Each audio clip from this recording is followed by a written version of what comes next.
Welcome back, everyone, to my Let's Play Final Fantasy Mystic Quest for the Wii Virtual Console. Last episode, Marshman and his friend Phoebe stopped in the middle of the Wintry Cave here.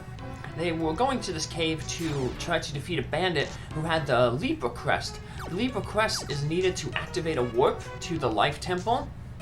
And at the Life Temple, they can get the warm water, which will hopefully unfreeze Aquaria, which is where Phoebe's from. Marshman was going to Aquaria because he needed to find some guy named Spencer. And Spencer, turns out, is Phoebe's father, but he's trapped underground. He got trapped when the whole town froze over. So hopefully they can get the crest here, and they can work back and get that warm water and free everybody up. So we've encountered all the monsters in here, so just be clearing them all off screen. And we saw the boss earlier, but we couldn't reach him. In order to reach the boss, you have to go around here and blow up another passageway.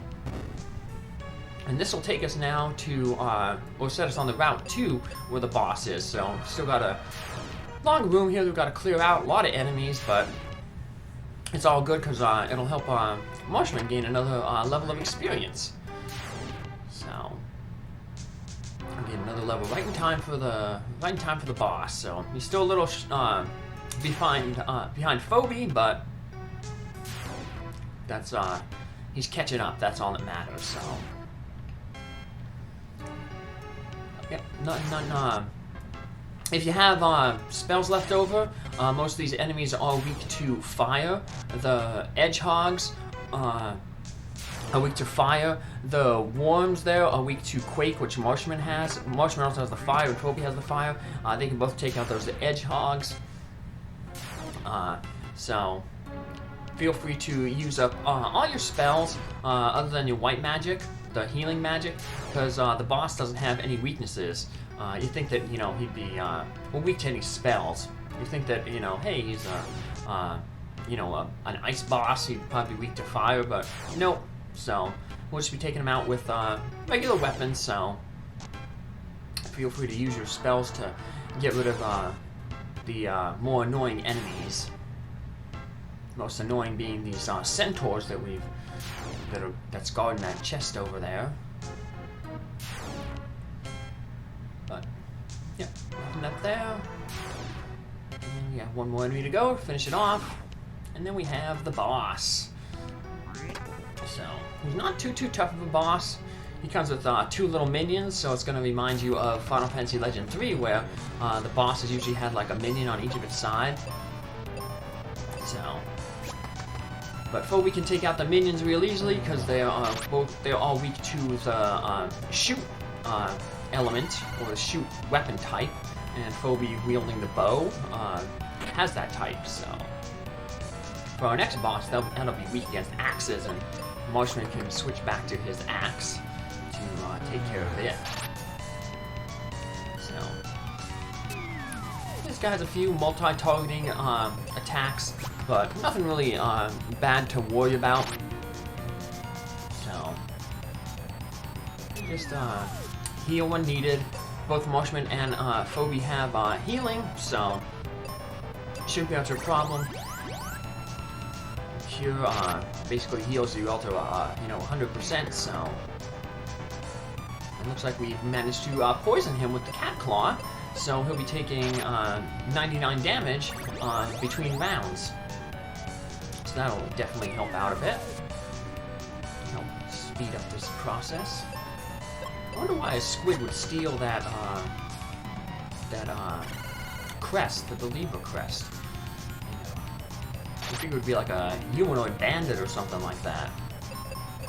But nope, it's some big squid. So I wonder why he took it. Maybe it was shiny or something. I don't know. But Phoebe's really happy that we finally got it. And she basically says, look, it has the same mark as the crest in the temple where we found Phoebe, the water temple. So that's kind of your clue that we run into a bunch of other crests. We actually saw one in Phoebe's house. But in order to use those warps, we'll need to find the appropriate crest, matching crest to use them, so... Well, like I said, we got the Libra, and now hopefully we can bring the town of Aquaria back to life. So just skadoodle-noodle out of here.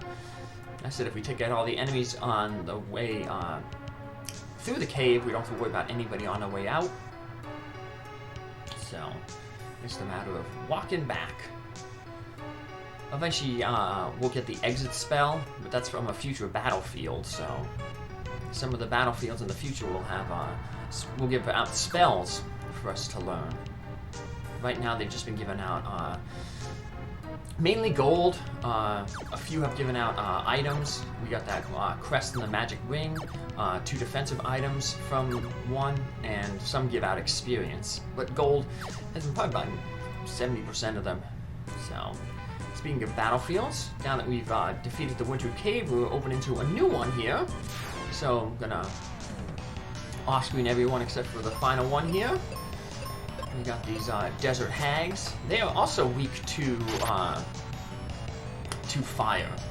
You would think being desert, they'd be like strong against fire, maybe weak against ice or water, but in this game, like ice is the base of the water spell. But nope, they are weak to fire. But I guess, you know, desert, I mean, Antarctica's a desert. You know, desert is basically somewhere that doesn't get a lot of rain, so a snowy area, getting rain. I guess that can make sense. Although we'll see when this, once we finally revive the water crystal, that this is not really a snowy area. It's a nice, lush area full of flowing water. There's a ship down there. That's weird. We'll learn about that later. So let's head to the Libra Temple here, and once we step on the tile, it'll take us here to the Spring of Life. But it's all dried up.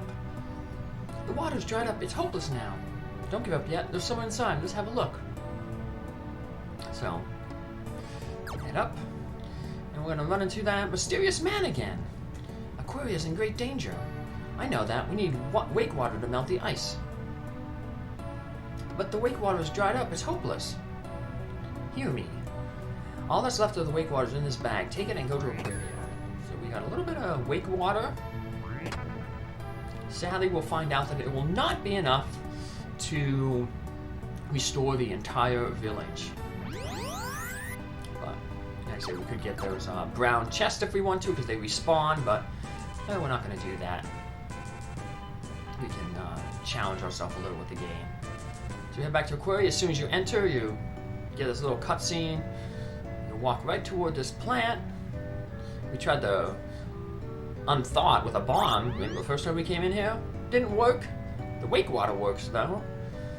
But, that's it, I guess. The town will stay frozen until the crystal of water shines again, so... Well, we'll have to get all the crystals anyway, so... we're gonna have to do it anyway, so... let's take a refresh here at the inn. Now, now that plant has been restored, the old man in the blue will actually sell cure potions. So, I guess he used those herbs to make cures. We don't need any cure potions. So, we'll just step out, and we'll notice that a new pathway has opened north of Aquaria to the Falls Basin, which is a short little mini dungeon. So, it has puzzles in it, and the puzzles are going to revolve around moving those ice pillars. Let's push us out of our way. Alright?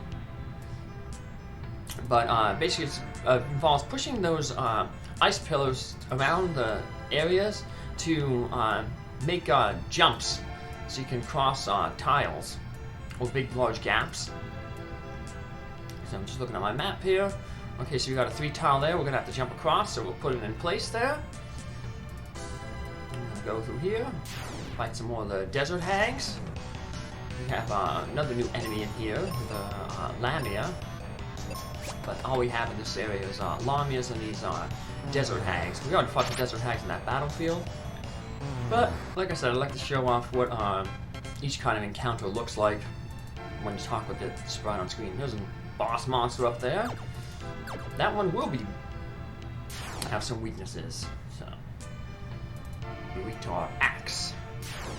So now that we've another new enemy here, the Lamia, the last one. Now that we have that ice pillar in the right position, we can loop around and get the second ice pillar.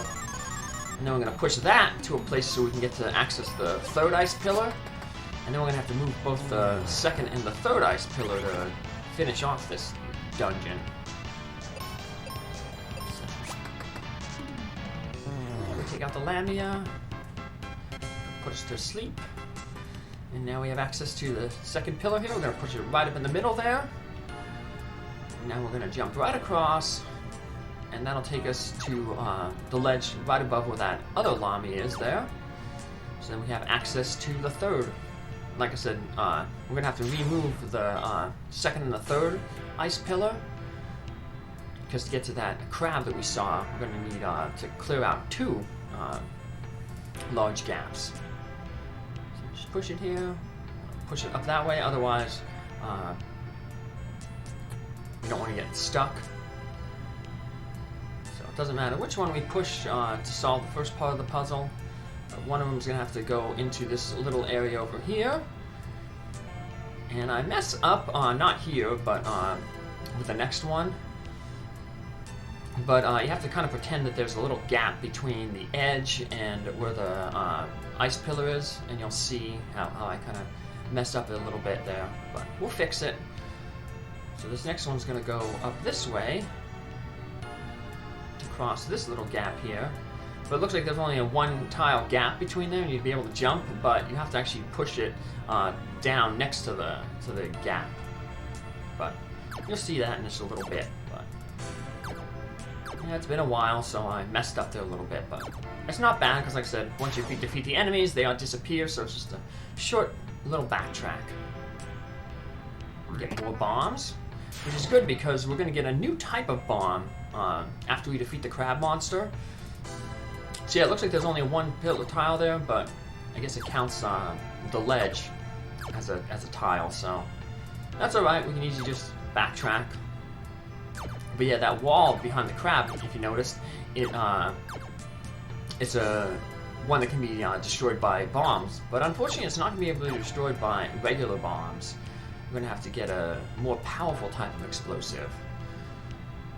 But luckily, Phoebe's good with bombs. And the interesting thing about the bombs is, they're not, like I said, it's not so like when we get treasure chests from now on that have explosives in them, it's not going to be like, you know, regular bomb, jumbo bomb, or like super bomb. They're all going to be, you know, all the bombs fall into the same, you know, category of, you know, explosive. So, heal ourselves up here. We didn't use too much magic in here, because we have another big, temple coming up here. But if you do use magic, it's okay, because you can always head back to Aquaria to stay at the inn again. But we get a new magic spell, Heal. Phoebe's had that spell, and we've had things that couldn't use the heal items, but that just removes negative status ailments from you. So here's our next boss here, the snow crab. The snow crab is weak against the axe weapons, so we'll switch Marshman to his axe. Then he can take out the crab, do decent damage to it, and then Phoebe can take out the minions again before she starts concentrating on the crab. Crab's a little tougher than the squid monster that we fought in the Wintry Cave, but not too much tougher. So these are more like mini bosses compared to like the big boss that we encounter when we fight like the crystals.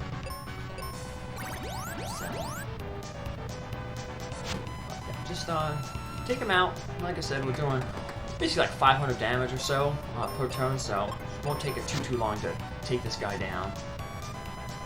He's already changing his appearance. He's frothing at the mouth. So, Phoebe can go on healing detail, because Marshman's doing a little bit more damage with his axe. We can only get some more critical hits. Nice. You see that snowman looks like the graphic of the snowman in Final Fantasy Adventure, where we had a cast that spell and turn enemies into snowmen and push them onto tiles. So you can see how this game really resembles Final Fantasy Adventure and Final Fantasy Legend 3. Now, the team that made Legend 3 also made this game, so you can see that, but they also took a lot of inspiration from Final Fantasy Adventure, so that's why I thought it was kind of fitting that we play these games like back to back to back. So, and there's our destination, the Ice Pyramid there. But first, we're going to finish off this battlefield. These mages here, they're a new enemy. They're weak to fire. And Phoebe's one fire spell could take them all out. And we have another battlefield cleared. This one gives us a good bit of experience. Now before we head to the Ice Pyramid, like I said, we can always head back to Aquaria and heal up. Now the Ice Pyramid is going to be pretty interesting because we were told earlier in Aquaria here that monsters are disappearing, that they're invisible in that area. We also learned of a magic mirror that can reveal those monsters. So yeah, it's going to be like a little puzzle dungeon. We're going to have to find this magic mirror to make all the enemies visible. Otherwise you'll be walking around and the enemies will be just invisible. But you'll see that in the next episode. Make a save right here, and I'll see you in the next episode to take on the Icy Temple. Take care, have a good one. Bye.